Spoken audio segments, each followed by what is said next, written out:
report. How were you selected as the Police and Crime Commissioner in 2012 after you had resigned in 2010 from your position at the borough due to the child abuse scandal? Why is it that you were selected to stand in the Labour interest at that time? Well, just to address the last point first, I didn't resign in 2010 because of any child abuse scandal. I resigned in 2010 because of a Paul Ofsted report, which had got nothing to do with CSE. I then subsequently served on the police authority for 2 years, and then submitted my application to the Labour Party along with many other individuals of the Labour Party, and went through a rigorous selection process, which resulted in me receiving the majority of ballots. Now, isn't there an organisation of police and crime commissioners called the Association, the APCC, the Association of Police and Crime Commissioners? Yes. And you're part of that, aren't you? Yes. Did you have an office of responsibility within that organisation, an area of interest? Indeed, yes. What was it? I actually sit on a number of committees representing the APCC. One is the Home Office Task Force on Sexual Violence to Children and Vulnerable Adults. Another is the HMIC Performance Management Group, and the other one is the National Police Air Service. So despite your resignation from your cabinet position at Rotherham in 2010, you're selected to stand in 2012 as the Police and Crime Commissioner, and then whilst Police and Crime Commissioner you are selected to have responsibility for child violence and exploitation amongst the PCCs. Is that right? And are you still holding that position now? Yes. Well, isn't that an outrage, Mr. Wright? Isn't it a disgrace that you are currently responsible amongst all the Police and Crime Commissioners for the sort of area that we're examining now as this committee, child abuse and exploitation, which took place at a horrific scale in the Rotherham area? Chairman, any working group requires people with some knowledge and experience of the area that is in hand. Yes, and you have some knowledge and experience of the matter. You're remembering that much, Mr. Wright. Now, how did you get selected for that position? Did you put yourself up for it? Did someone select you for it? How did you get yourself into that position? I put my name forward. You put your name forward. And was it supported by anyone? I can only assume that it was endorsed by the APCC. Well, there are 40-odd police and crime commissioners. If somebody's interested in road traffic, or if somebody's interested in terrorism, anti-terrorism matters, they might put their name up forward for those areas. You put your name forward for the child abuse and exploitation area. Yes, there's two representatives. There's myself from South Yorkshire, and there's the Commissioner for Humberside. Did your party have any interest in that? Because I understand that there's one Conservative and one Labour for most of these areas. That's right. So did your party have a concern in your selection in that area? Yes. So they supported you for that. When did you go on to that position? That was around this time last year. Has the Labour Party instructed you to resign from that position, as you've been order, Mister. You have been removed as holding the Labour whip, I understand. But have you, as you hold the position with responsibility for child exploitation amongst the police and crime commissioners, thanks to Labour support, don't you think you ought to resign from that as well? Chairman, I'm there to represent the people of South Yorkshire as well as the APCC, and I've been supported to sit on a range of committees like every other police and crime commissioner. I uphold that responsibility, and I attend those meetings, and I endeavour to impart any information that I can. What exactly would it take for you to resign, Mr. Wright? Don't answer that question. For 2 years, and then Chief Constable for 7 years. Is that correct? That's correct. So that's a very long time to not know what's going on in your force area, isn't it? It's a very long time not to know what's going on in one part of my force area, and the final report is in 2010, at which point I do. Forgive me. You were in a very senior position of responsibility. You have said repeatedly to the chairman of this committee that you knew nothing about it. Assuming for a moment that is true, it was incompetence on your part to be in such a high-paid position and not to know that child exploitation on an industrial scale was going on within your force area. So at the very least, you were grossly incompetent and negligent in the functioning of your duties. Isn't that correct? I don't agree. I had set in place a series of structures, not just one, that I reasonably believed would lead to any issues coming to light. I've had no whistleblowing letters. I have had nothing that comes across through informal means. When you are running a large organisation across a number of boroughs, you have to rely upon systems and structures. Yes, we'll come to that in a moment, information. Mr. Hughes. But as far as you are concerned, you were focused on a war against the motorist, weren't you? Where do you get that from? You sir? were focused on a war against the motorist, and until such time as you were involved in a speeding matter yourself, that was the main focus that you were involved in, isn't it not? No, it was a well known. It was a temporary. Well, industrial scale child exploitation was going on in your force area.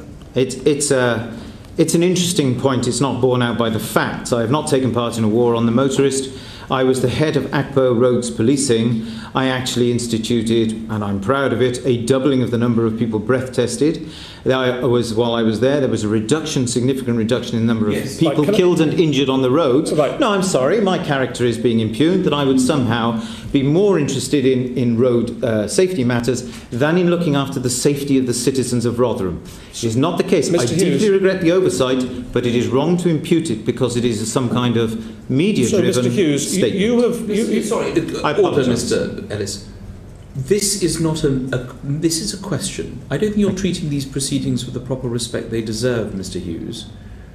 I apologise. Mr. Ellis is putting perfectly proper questions to you.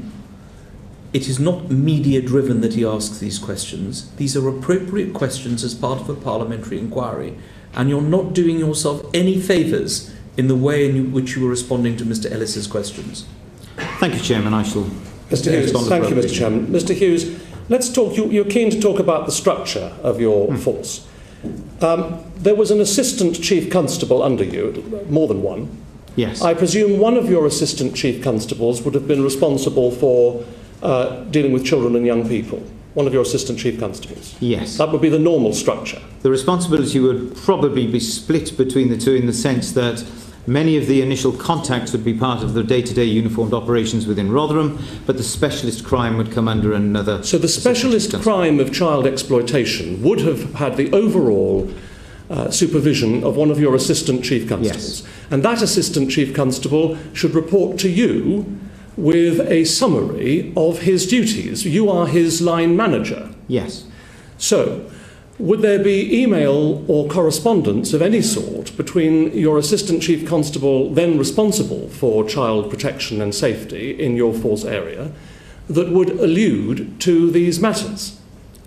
I don't know. I haven't checked. It will be subject of an independent inquiry. I cannot check.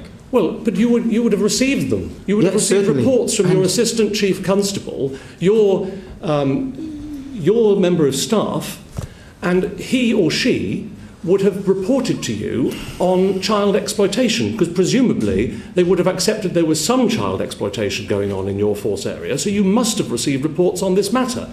And I think this committee would like to see those reports. You must recall the communications that you had with your assistant chief constable. What was his name or her name in response? There were at least 4 over the period we're discussing. Who was responsible for child protection? I don't have that information to hand.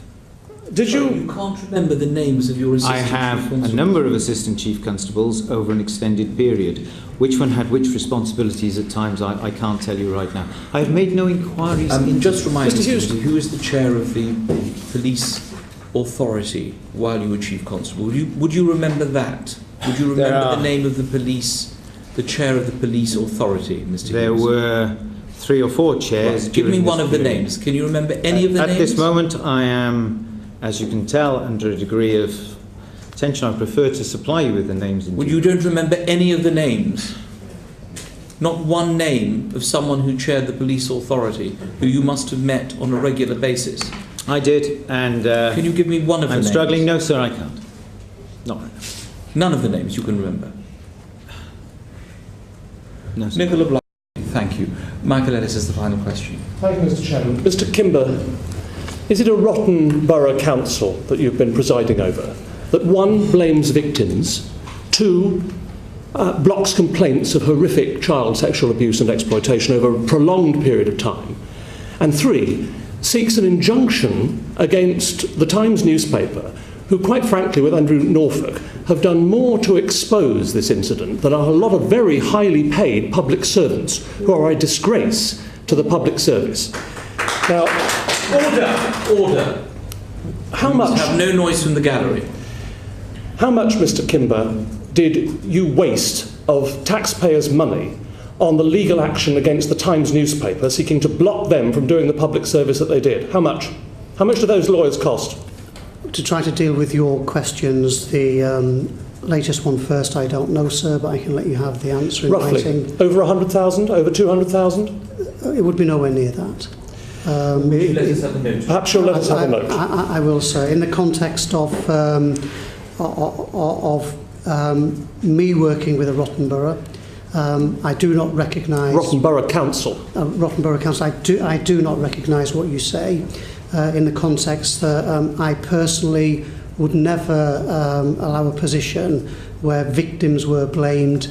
It's absolutely not acceptable that information... That's what Professor Jay's report says. Professor Jay's report doesn't say it, sir, from 2010 onwards, and I've been the chief executive from the very end of 2009, and so I'm giving you my position of the council that I recognise. I absolutely would not allow that to happen. Right. Well, let me ask you this then, because when the Times broke the story, your response as a local authority was to ask the police to investigate who leaked it to them. Isn't that right? Isn't that right, Mrs. Thacker? We've already covered that, sir, in previous questions. Just answer the question. I don't care whether you've covered it or not. Was that your response, to actually look for the leaker to the story rather than get to the bottom of the gravamen of the story itself? It was important that we protected innocent people's data being released to goodness knows who. The data was more important than the child abuse victims? No, it was important that we protected innocent people